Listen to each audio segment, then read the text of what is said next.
Merry meet, Annie here.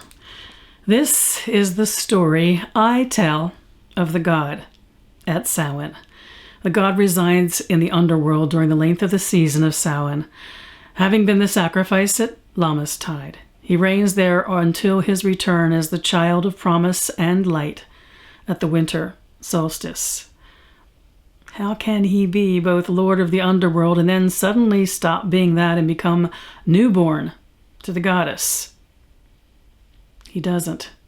He is eternally the lord of the underworld, as he is eternally the child of promise, as well as the mighty stag, the king, the sacrifice, and 1,000 other things. Time in the world of our gods is most definitely of the fourth dimension.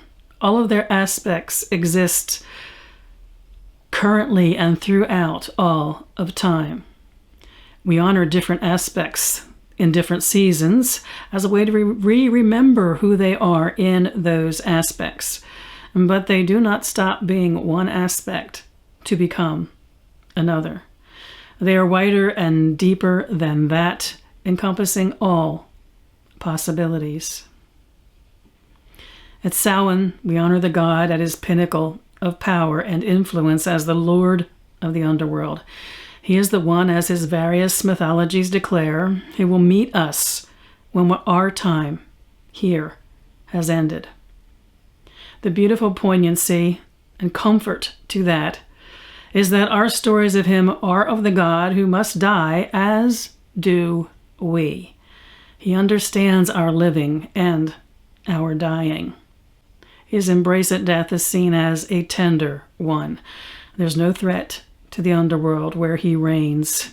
It's a place of, as Darlene Valiente wrote, peace and freedom and reunion with all those who have gone before. Do you recognize that from the charge of the goddess? The goddess gives us life and brings us death. The god receives us when our time comes to pass over. He's the archetype of time, withdrawal, renewal, unbound time and cycles, sleep and dreaming, divination, personal riches, insight, possibility, creativity, silence, and surety, amongst so much more. And he reminds us that we are each strong in our own right, separated from others and whole. All of us, every single one of us, can reign supreme within our own domains.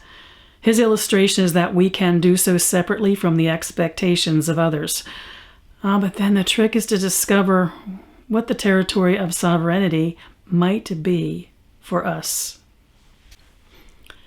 This time of the year, I return to a story, a kind of prose poetry, actually, that I wrote at a time in my life when doctors pronounced that I would not be part of this world for much longer. You can guess they're wrong. It's now 40 years later. Decades later, when I asked a friend how she knew when the gods became real to her, she mentioned that in a time of sorrow, who we reach out to reveals who and what is real, the most real to us. The only comfort I experienced when learning of my diagnosis and my impending death was the God who would be there for me at the end. I think that's when I knew, absolutely knew, how real he was to me. I was late 20s, about 30 years old. And this is what I wrote in my journal at that time. Father, they tell me I will shortly be presenting myself before you. Part of me declares this cannot be.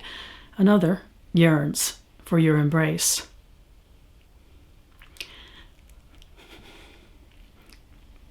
I'm quite sure you lived well and fully in the prime of your above the earth life.